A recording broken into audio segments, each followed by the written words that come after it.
Doctor ortho Ayurvedic oil and capsule. अब दर्द भी घुटने टेकेगा। सुप्रीम कोर्ट ने एनसीएलटी और एनसीएलएटी फैसले रद्द किए। एआई के फर्जी उदाहरणों पर सख्त टिप्पणी की। बिना सत्यापन एआई मिसाल देना पेशेवर कदाचार बताया। एआई पर नीति बनाने के लिए बार काउंसिल को समिति गठित करने का निर्देश। हिरासत में मौत मामले पर दिल्ली हाईकोर्ट का दिल्ली सरकार को मुआवजा देने का आदेश। अदालत ने राज्य की विशेष देखभाल की जिम्मेदारी दोहराई। मृतक के पिता को 18,44,000 रुपए मिलेंगे। सरकारी स्कूलों में हिंदू प्रार्थना अनिवार्य नहीं की जा सकती। जबरन प्रार्थना कराई गई तो अदालत हस्तक्षेप करेगी। छत्तीसगढ़ हाईकोर्ट का फैसला। मोनालिसा भोसले के पति फरमान को राहत नहीं। केरल हाईकोर्ट ने गिरफ्तारी से राहत बढ़ाने से इनकार किया। अदालत ने अधिकार क्षेत्र नहीं होने की बात कही। मध्य प्रदेश हाईकोर्ट जाने की सलाह दी।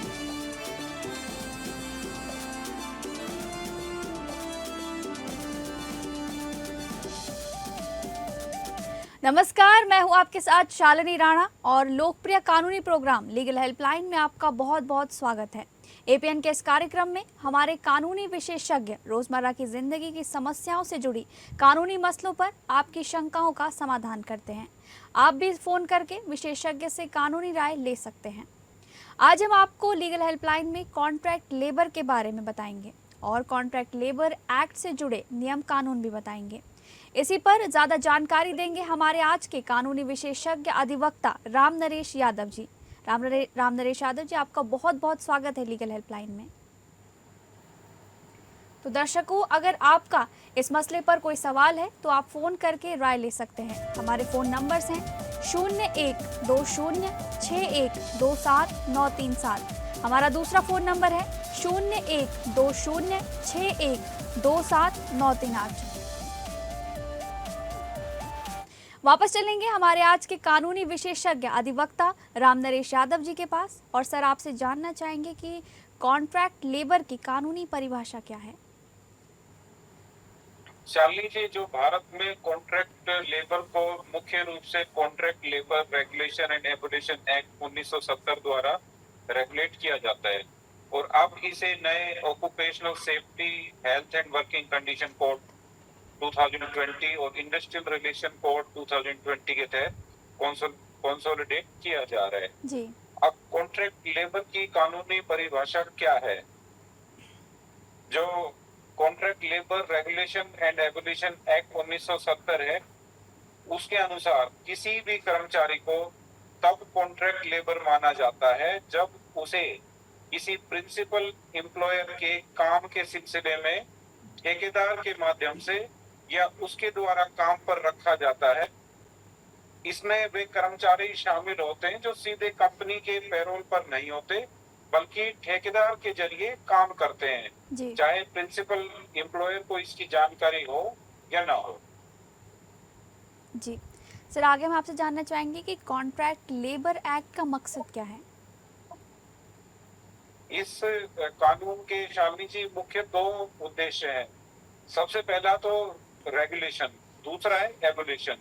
अब रेगुलेशन में जहां कॉन्ट्रैक्ट लेबर को पूरी तरह खत्म नहीं किया जा सकता, वहां उनके काम की स्थितियों, जो उनकी वर्किंग कंडीशन है, उनकी हेल्थ कंडीशन है, उनकी सोशल सिक्योरिटी है और उनका जो कल्याण है, इसको रेगुलेट करना सबसे पहला कॉन्ट्रैक्ट लेबर एक्ट का मकसद है। दूसरा है एबोलिशन। कुछ विशेष परिस्थितियों में जहां काम 12 मास यानी कि पूरे साल, जब काम की प्रकृति है कि वो पूरे साल चलता है और वो मुख्य व्यवसाय का हिस्सा है, वहां सरकार द्वारा नोटिफिकेशन जारी कर कॉन्ट्रैक्ट प्रथा को पूरी तरह एबोलिश यानी प्रतिबंधित किया जाना इसका एक मुख्य उद्देश्य है। जी, आगे हम आपसे जानना चाहेंगे सर कि ओवर टाइम और सैलरी पर इस पर कोई नियम है। सैलरी ठेकेदार को तय समय सीमा के भीतर, आमतौर पर महीना खत्म होने के 7 दिनों के भीतर वेतन देना अनिवार्य है। प्रिंसिपल एम्प्लॉयर की ये जिम्मेदारी होती है कि वे वेतन भुगतान के समय अपना एक प्रतिनिधि वहां मौजूद रखें जहां ठेकेदार वेतन का वितरण करता है। यदि ठेकेदार भुगतान नहीं करता तो प्रिंसिपल एम्प्लॉयर को वह वेतन एम्प्लॉय को देना होता है और वह ठेकेदार के बिल से उसको काट सकते हैं। वेतन मिनिमम वेजेस एक्ट यानी न्यूनतम मजदूरी कानून है, उससे कम वेतन नहीं हो सकता। तो जो सैलरी है वो मिनिमम वेज एक्ट के तहत गवर्न होती है और जो जी। मिनिमम वेजेज एक्ट के तहत एक पर्टिकुलर सैलरी जो वेतन सरकार ने दे रखा है उससे कम सैलरी नहीं दे सकते। ये मिनिमम वेजेस हर स्टेट की अलग अलग होती है।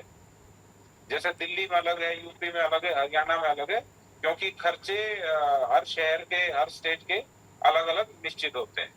जी और बिल्कुल। दूसरा ओवर टाइम, यदि कोई कर्मचारी सामान्य कार्य घंटों आमतौर पर जो 9 घंटे प्रतिदिन या 48 घंटे पर वीक के हिसाब से जो कार्य करना होते हैं कर्मचारी को, अगर वह उससे अधिक काम करता है तो वह दुगनी दर यानी कि double the ordinary rate of wages पर ओवर टाइम पाने का अधिकार है। सपोज अगर उसे 50 रुपए घंटा मिल रहा है और ओवर टाइम करता है तो उसको 100 रुपए घंटा ओवर टाइम मिलेगा। जी बिल्कुल। आगे हम आपसे जानना चाहेंगे कि अगर कोई ठेकेदार किसी कॉन्ट्रैक्ट लेबर को शोषित करता है तो वो क्या कर सकता है? बिल्कुल शालिनी जी, अगर कोई शोषित लेबर है तो उसके पास कुछ कानूनी रास्ते हैं। सबसे पहला तो वो लेबर कमिश्नर या कोई अथॉरिटी कानून में जो दी गई है, श्रमिक सीधे उस एरिया के असिस्टेंट लेबर कमिश्नर या लेबर इंस्पेक्टर के पास लिखित में अपनी शिकायत दर्ज करा सकते हैं। दूसरा, जो प्रिंसिपल एम्प्लॉयर है उनसे संपर्क कर सकते हैं, क्योंकि जो प्रिंसिपल एम्प्लॉयर कानूनन उत्तरदायी है उनका, क्योंकि वो उनकी जगह पर कॉन्ट्रैक्टर के थ्रू काम कर रहे होते हैं। तो लेबर यानी श्रमिक उनसे भी शिकायत कर सकता है कि ठेकेदार नियमों का पालन नहीं कर रहा है। तीसरा रास्ता है ट्रेड यूनियन या लीगल एड का। कोई भी श्रमिक किसी पंजीकृत ट्रेड यूनियन या जिला कानूनी सेवा प्राधिकरण के माध्यम से मुफ्त कानूनी सहायता लेकर लेबर कोर्ट का दरवाजा भी खटखटा सकता है। तो ये 3 उनके पास रेमेडी है जहां कोई भी शोषित श्रमिक है वो अपना जो है कंप्लेंट दर्ज कर सकते हैं। जी रामनरेश यादव जी, आगे हम आपसे जानना चाहेंगे कि कॉन्ट्रैक्ट लेबर के पंजीकरण और लाइसेंसिंग से जुड़े क्या क्या नियम हैं? कोई भी प्रतिष्ठान जो एक निश्चित संख्या से अधिक कॉन्ट्रैक्ट लेबर्स को काम पर रखना चाहता है तो उसे संबंधित सरकारी अथॉरिटी के पास रजिस्ट्रेशन सर्टिफिकेट लेना अनिवार्य है। और ये प्रिंसिपल एम्प्लॉयर की ड्यूटी है कि उस अपना वो रजिस्ट्रेशन सर्टिफिकेट अथॉरिटी से ले, अगर उन्हें कॉन्ट्रैक्ट लेबर को काम पर रखना है तो। दूसरा, जो कोई भी ठेकेदार के लिए बिना वैलिड लाइसेंस के कॉन्ट्रैक्ट लेबर किसी भी कंपनी को या किसी भी ऑर्गेनाइजेशन को उपलब्ध कराना गैर कानूनी है। लाइसेंस में श्रमिकों की संख्या, काम की प्रकृति और सुरक्षा की शर्तें तय करनी जरूरी होती है और ये बताना जरूरी होता है। उसके बाद ही ठेकेदार को लाइसेंस मिलता है।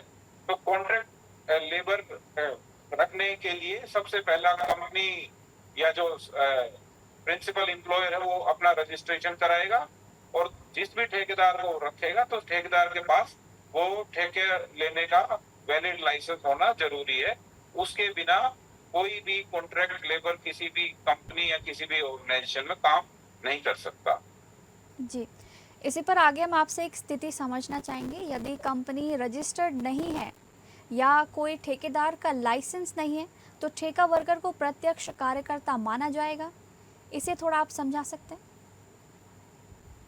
यदि कंपनी रजिस्टर्ड नहीं है या यदि ठेकेदार का लाइसेंस नहीं है तो ठेका वर्कर को प्रत्यक्ष कार्यकर्ता माना जाएगा, बिल्कुल माना जाएगा। यह एक स्थापित कानूनी सिद्धांत है। सुप्रीम कोर्ट ने भी स्टैंडर्ड वैक्यूम रिफाइनिंग कंपनी के केस में और उसके बाद कई और केसों में ये स्पष्ट किया है कि यदि प्रिंसिपल एम्प्लॉयर के पास वैलिड रजिस्ट्रेशन नहीं है या ठेकेदार के पास वैलिड लाइसेंस नहीं है तो उनके बीच का ठेका दिखावटी माना जाता है, यानी कि वो शैम या कैमोफ्लेज माना जाता है। ऐसी स्थिति में जो कॉन्ट्रैक्ट लेबर को प्रिंसिपल एम्प्लॉयर का डायरेक्ट या रेगुलर कर्मचारी माना जाएगा। ये ऑनरेबल सुप्रीम कोर्ट ने अपनी काफी जजमेंट्स में, जिसमें Standard Vacuum Refining Company main judgment है, कोर्ट ने आगे कहा कि वह नियमित कर्मचारी वाले लाभ पाने का हकदार होता है। तो ऐसी स्थिति जहां ठेकेदार के पास वैलिड लाइसेंस ना हो और कंपनी के पास, या जहां ठेकेदार कॉन्ट्रैक्ट लेबर को लगा रहा है, तो वहां उनके पास रजिस्ट्रेशन नहीं हो उस कंपनी के पास, तो ऐसी स्थिति में जो कॉन्ट्रैक्ट लेबर है वो कंपनी का डायरेक्ट या रेगुलर कर्मचारी माना जाएगा और वह नियमित कर्मचारियों वाले लाभ पाने का अधिकार पाता है। इसमें आगे जो कहा गया है CLRA एक्ट, जिसके तहत ये कॉन्ट्रैक्ट लेबर गवर्न होता है, कि बिना रजिस्ट्रेशन या लाइसेंस के काम करने या कराने पर 3 महीने तक की कैद या 1000 रुपए तक का जुर्माना या दोनों भी हो सकते हैं। जो नया कोड आया है OSH code, occupation safety health and working condition code, उसके तहत भी वित्तीय पेनल्टी को भारी रूप से बढ़ाकर 50,000 से लेकर 20 लाख तक कर दिया गया है। तो कोई भी अगर कॉन्ट्रैक्ट लेबर रखता है तो नियम बड़े सख्त हैं, तो सोच समझकर अगर रजिस्ट्रेशन ना हो या लाइसेंस ना हो तो कोई भी कंपनी या ठेकेदार कॉन्ट्रैक्ट लेबर को नहीं रख सकता। जी, लीगल हेल्पलाइन में आज हम बात कर रहे हैं कॉन्ट्रैक्ट लेबर एक्ट के बारे में, जिस पर जानकारी दे रहे हैं हमारे आज के कानूनी विशेषज्ञ अधिवक्ता राम नरेश यादव जी। तो सर, आगे हम आपसे इसी पर जानना चाहेंगे कि भर्ती और छटनी को लेकर क्या मौजूदा कानून है। इंडस्ट्रियल रिलेशंस कोड के जरिए श्रम मंत्रालय ने भर्ती और छटनी को लेकर कंपनियों को क्या क्या अधिकार दिए हैं। शाली जी, जो मौजूदा कानून इंडस्ट्रियल डिस्प्यूट एक्ट 1947, इसके तहत यदि किसी कंपनी में 100 या अधिक कर्मचारी हैं तो मैनेजमेंट को किसी भी छटनी, ले ऑफ या फैक्ट्री बंद करने के लिए सरकार से पूर्व अनुमति लेना अनिवार्य होता था। ये पहले की स्थिति है। अब इंडस्ट्रियल रिलेशन कोड 2020 के तहत जो बदलाव आया है, इस नए कोड में जो सीमा 100 थी वो उसको बढ़ा के 300 कर्मचारी कर दिया गया है। यानी कि अब जिस कंपनी में 300 से कम कर्मचारी हैं वो सरकार की पूर्व अनुमति के बिना भी मंदी या अन्य कारणों से छटनी या ले ऑफ कर सकती है। इससे कंपनियों को हायर एंड फायर यानी भर्ती और छटनी की अधिक जो फ्लेक्सिबिलिटी मिली है इस नए कानून से, जिसका उद्योगों ने स्वागत किया, लेकिन जो लेबर ऑर्गेनाइजेशन ने है उन्होंने इस कानून का विरोध किया है। जी, आगे हम आपसे जानना चाहेंगे सर कि सामाजिक सुरक्षा को लेकर क्या मौजूदा कानून है और कामगारों के हित में कंपनियों को क्या करना होता है। जो वर्तमान में एम्प्लॉइज प्रोविडेंट फंड एक्ट 1952 और एम्प्लॉइज स्टेट इंश्योरेंस एक्ट 1948, ये जो मुख्य कानून है जिन्हें अब सोशल सिक्योरिटी कोड 2020 में बदला जा रहा है। कंपनियों और ठेकेदारों को अनिवार्य रूप से सबसे पहले तो पीएफ और ईएसआई का अंशदान, यानी कि ठेका श्रमिकों का पीएफ और ईएसआई काटना और उसमें कंपनी का हिस्सा मिलाकर फंड में जमा करना, यह जिम्मेदारी ठेकेदार की है। लेकिन उसके अगर चूक होने पर ये प्रिंसिपल एम्प्लॉयर की रीइंबर्समेंट लायबिलिटी होती है। दूसरा, मैटरनिटी बेनिफिट दिया जाता है। अगर कोई पात्रता के अनुसार महिला श्रमिकों को सैद्धांतिक मैटरनिटी बेनिफिट देना अनिवार्य है। तीसरा, जो कल्याणकारी सुविधाएं हैं जैसे कार्यस्थल पर पीने का साफ पानी, पर्याप्त शौचालय, प्राथमिक चिकित्सा, और यदि श्रमिकों की संख्या अधिक है तो कैंटीन और क्रैश शिशु गृह की सुविधा देना भी अनिवार्य होता है। तो ये सब सोशल सिक्योरिटी कोड के तहत जो कामगारों के हित में कंपनियों के लिए निर्देश एक्ट के अंदर दिए गए हैं, जो उनको करना अनिवार्य है। जी, आगे मैं आपसे एक और स्थिति समझना चाहेंगे सर कि यदि किसी कर्मचारी या ट्रेड यूनियन को लगता है कि नियोक्ता सामूहिक समझौते की शर्तों का पालन नहीं कर रहा है या सामूहिक समझौते के एक हिस्से के अर्थ के बारे में कोई असहमति है तो क्या होगा? यदि एम्प्लॉयर द्विपक्षीय समझौते यानी कलेक्टिव एग्रीमेंट या ट्राई एग्रीमेंट समझौते का उल्लंघन करता है तो यह इंडस्ट्रियल डिस्प्यूट एक्ट 1947 के शेड्यूल 5 जो अनफेयर लेबर प्रैक्टिस के बारे में बोलता है उसके तहत ये एक गंभीर अपराध है। ट्रेड यूनियन या कर्मचारी संबंधित क्षेत्र के कंसिलिएशन ऑफिसर या फिर लेबर कमिश्नर के पास औद्योगिक विवाद दायर कर सकते हैं। यदि सुलह विफल रहती है तो मामला लेबर कोर्ट या इंडस्ट्रियल ट्राइब्यूनल को भेजा जाता है। समझौते का उल्लंघन करने पर एम्प्लॉयर पर जुर्माना और जेल दोनों का प्रावधान है और जो नया आईआर कोड है इसमें भी भारी जुर्माने का प्रावधान किया गया है। तो ऐसी स्थिति में अगर कोई सेटलमेंट अवार्ड या शर्तों का पालन नहीं करता है एम्प्लॉयर तो उसमें वो एक गंभीर स्थिति में चला जाता है और जुर्माना और जेल दोनों उनको हो सकती है। जी सर, आगे हम आपसे जानना चाहेंगे अगर यूनियन समझौते का पालन नहीं कर रहा है तो क्या नियोक्ता शिकायत दर्ज कर सकता है? हाँ बिल्कुल, नियोक्ता शिकायत दर्ज कर सकता है। सामूहिक समझौता दोनों पक्षों पर समान रूप से बाइंडिंग होता है। यदि यूनियन या कर्मचारी समझौते की शर्तों को तोड़ते हैं, उदाहरण के लिए समझौते की अवधि के दौरान बिना नोटिस हड़ताल पर चले जाना जबकि समझौते में शांति बनाए रखने की बात थी, तो नियोक्ता इसे अनफेयर लेबर प्रैक्टिस मानकर लेबर कमिश्नर या इंडस्ट्रियल ट्राइब्यूनल के पास शिकायत दर्ज करा सकता है। नियोक्ता ऐसी अवैध गतिविधियों के खिलाफ अनुशासनात्मक कार्रवाई यानी डिसिप्लिनरी एक्शन भी शुरू कर सकता है। स्ट्राइक, लॉकआउट और कब किन परिस्थितियों में गैर कानूनी माना जाता है इसे इंडस्ट्रियल डिस्प्यूट एक्ट 1947 और जो नया कानून आया है इंडस्ट्रियल रिलेशन कोड 2020 इसको हम विस्तार से समझते हैं। कानून का जो मूल सिद्धांत यह है कि हड़ताल श्रमिकों का और तालाबंदी नियोक्ताओं का एक लोकतांत्रिक अधिकार तो है, लेकिन यह असीमित या अनियंत्रित बिल्कुल भी नहीं है। औद्योगिक शांति बनाए रखने के लिए कानूनन इस पर सख्त प्रतिक्रियाएं और प्रतिबंध लगाए गए हैं। सबसे पहला तो पूर्व सूचना यानी कि नोटिस से जुड़े सख्त नियम है। पुराने कानून और जो नया लेबर कोड है आईआर कोड 2020 के बीच यहाँ एक बहुत बड़ा बदलाव आया है।